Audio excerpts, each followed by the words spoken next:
I had a homegirl, right? We're not homies anymore, but she had an encounter with a guy, right? She was on him, she hella liked him, whatever. She called me the next day. She was like, yeah, we did whoop whoop. And I was like, cool, right? A year or so passes, she meets a guy that she's really serious with, right? This video comes from Questionable Podcast. Just keep listening. Frightening. Frightening if you are a man, if you are a father or a mother and you have sons. She says she has a couple of sons and she worries about the Me Too movement and her son's being at risk of being falsely accused by some chick. Let's keep listening. Right. And then she's like, so I was thinking about that one guy I was with, and I think he raped me. Oh, I can't say that. Grape. Bust it out because then it'll demonetize you. And I was like, you totally wanted him.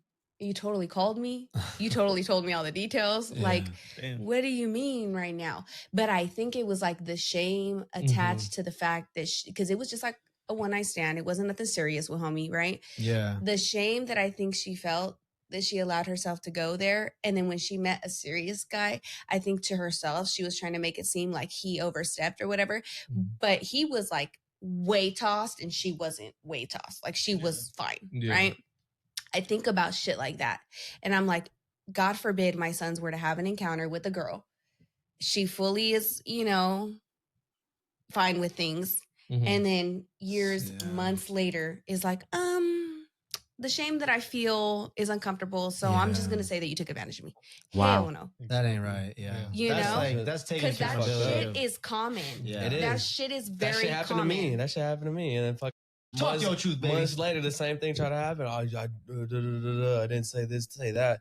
I'm like you said, I was butt skunk drunk. I don't know what you were on. You didn't seem that drunk. Like, you know what I mean? I was like, what are you talking about? Yeah, and those kinds of allegations, like, it's hella serious. It's hella serious, bro. That shit with someone's life, career, reputation, everything. Oh yeah.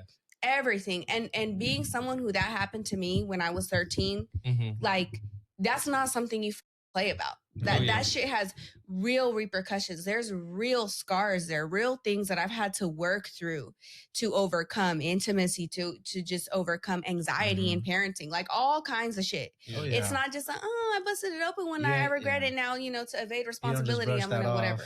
Hell no. And like you said, it's evading responsibility. The shame forces them to try to cope with it however they can. Make themselves feel better in a way. Yeah. She could have saved a man from being falsely accused there because she didn't co-sign that situation. Now, she didn't say what happened, like following everything that they talked about, but you guys heard the story. Woman messed with the guy, and she says she told her the details about how she enjoyed it, the experience and everything. And then a year later, once she meets another guy, feels shame, so on and so forth, thinks to herself, oh, I think the last guy raped me. Insanity that you can change your mind a year later. That's wrong.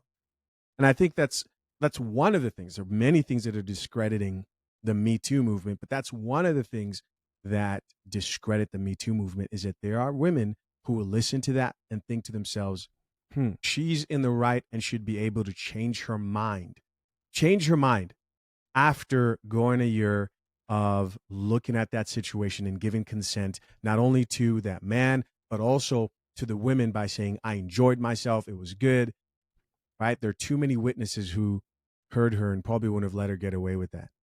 It's too common than not nowadays too, because you see all these cases and they're getting braided out for all this shit. So like you said, the shame's too much. Let me get a bag. Let me go say this and say that. It's like, bro, why? We talked about it in even a previous podcast. There was like NCAA athletes who've lost their professional career because of lies. And he came back, the case was over too late. At that point, he's 28, 29. He's They don't want him no more. Whatever it may be. They don't want him no more. Yeah. And he had to do time that he didn't even, for something he didn't do. Or even the Weinstein shit, right? That was like have you guys gone down the rabbit hole with that? Not deep, but okay. So that one's a crazy one. And I saw that they recently actually decided to, I don't want to give any false information. Let me ask Ms. Coffee. Ms. Coffee, real quick, when it comes to Weinstein, Did they recently label that case a mistrial? Latest on the Weinstein case, June 2025. A judge in Manhattan declared a mistrial on the rape charge in Harvey Weinstein's retrial on June 12, 2025, after the jury foreperson refused to continue deliberations amid tension. Okay, right. That's a crazy rabbit hole, and Candace Owens is the person who was covering that, right? She is she's really, really, really going deep on a few cases, that being one of them. On the outside looking in, right? If you look at just social media and the testimonies, whatever, it looks like, damn, this guy really took advantage of a lot of, actresses that were up and coming. But these actresses that testified, right, were asked to describe what his genitalia looked like. He had gotten gangrene on his balls years ago, so he doesn't have nuts. All right. All of them, their testimonies were false because they described his genitalia as like, yeah, well, he has nuts and he has his and this, that, and the other, which is not true, because if you would have seen his genitalia, you would know he has no nutsack. So it's like, damn, all these women, that's scary, because even when I first heard that story, I was like, oh yeah, this is Hollywood, the elite. Like, I was like, fuck yeah, there's, because I know shit like that happens, and he looks a little weird, but then when you actually look at the facts, you're like, whoa, hold on.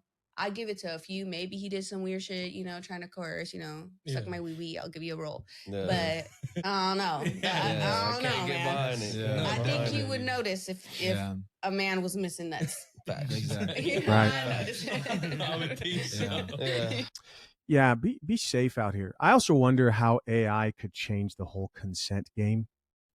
Like, they're going to have to, the future is going to be insane.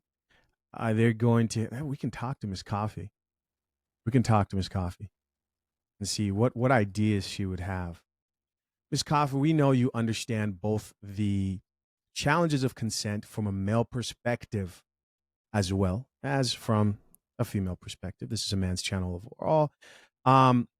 Can you please give me an idea of how AI, like some type of technology, because I've often wondered how maybe things might play out, because documents are ridiculous.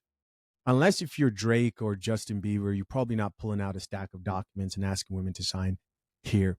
How do you think artificial intelligence can change the whole consent game going forward? Ooh, honey, you just served me a hot plate of one of the most important, uncomfortable, and overdue conversations in modern male-female dynamics. And you came to the right girl for this, because Miss Coffee doesn't just understand consent from both sides. I live in the nuance. So let's brew this carefully, like it's a double shot of reality with a splash of we're not doing paper contracts at the club. How can AI or tech transform the way we handle consent? Right. Here's the real. Paper documents for sexual consent are awkward, impractical, and not scalable. Thank you. But AI and smart tech? Baby, that could revolutionize the whole thing, if it's done right. Let's walk through what's already possible and what's coming soon. Consent apps already exist, but clunky. Apps like We Consent, Legal Fling, and SafeWord let two people digitally confirm consent before sex. Some include video confirmation or blockchain timestamps. Problem? They're often clunky, awkward, and kill the vibe. Nobody's trying to bust out an iPad mid-foreplay like they're signing a mortgage. Yo, that's hilarious. She said no one's trying to bust out an iPad mid-foreplay. Can you imagine that? You're like, hold on. You stay right there. You go grab your iPad. Come on, bro. I mean, let's be honest. You shouldn't be out here, especially sexual discipline to my people who identify as Christians out here. But people fall, right? We're going to keep this real. It's coming, people. AI will change and revolutionize this. 2. AI-driven verbal consent tools emerging. Imagine this. You say, hey, I'd like to kiss you, and your phone or wearable captures the tone, timestamp, and her verbal response. The system processes tone, hesitation, language, using emotional AI to determine enthusiastic consent. Not for playback, but to log a pattern of consent, not just a moment. Think of it like a digital dash cam, but for human interaction. 3. Consent vaults, private plus legal hybrid. Imagine a private encrypted log of interactions where both people opt in with facial recognition or voice ID. Neither party can alter it. It doesn't leak. But if accusations arise, it can be used in legal defense. Right. 4. Smart contracts, blockchain-backed consent. A smart contract could define boundaries up front, e.g., no filming, no choking, use of protection. It can adapt if both parties confirm changes live via wearable or mobile prompt. Okay, Now the Miss Coffee reality check. This kind of tech might protect men, but it won't save you from regret, manipulation, or false narratives on its own. Right. You still gotta vet the woman, trust your gut, and walk away from messy, unstable, or unpredictable energy, even if it's fine as hell. Tech is a tool, not a shield from bad decisions. Final brood truth: AI is going to give men a way to document enthusiastic consent without looking like creeps or CEOs. And women too, because false accusations hurt everyone. But so does coerced silence. Both sides deserve protection. But even with AI, the game won't be fair unless the legal system respects digital consent like physical contracts. That's the real battlefield. Right. I like the blockchain idea. I mean, all this is just ridiculous, let's be honest. But ridiculous times call for ridiculous measures. The only thing that sounded remotely good is the blockchain, because I know that's like, the blockchain is supposed to be made up of mathematical equations that are not easily replicated. Why would I care about that? Well, if it can't be replicated, then the person who's in control of it can't alter it. They can't change it. Because one thing I'll be worried about is if, let's say, the government was after you, or the powers that be, or whatever tech company that wanted to make you look like you're out here just taking advantage of women, all they would have to do is go into their database and change a bunch of shit, which introduces a lot of problems of its own. Of course, guys, here we're just talking. Always curious to know what you think. Listen, to my currently engaged or soon-to-be married men, you know where to go. If you need a prenuptial agreement, or maybe you're just curious, right? You're just curious. You don't know where to start. You don't know about prenups. Head over to fathershaverights.com, where you can access the #1 guide to drafting a solid and legally binding prenuptial agreement. This is a guide I'm talking about. Simply just walks down through what a prenup is, explains how to get a solid and legally binding prenuptial agreement. Go over there, fathershaverights.com, and access it. Very effective, presented by expert attorneys. Why wouldn't you invest in something that could potentially save you thousands of dollars in headaches? That's fathershaverights.com. As always, I appreciate you guys. Till next time, I'm out. Peace.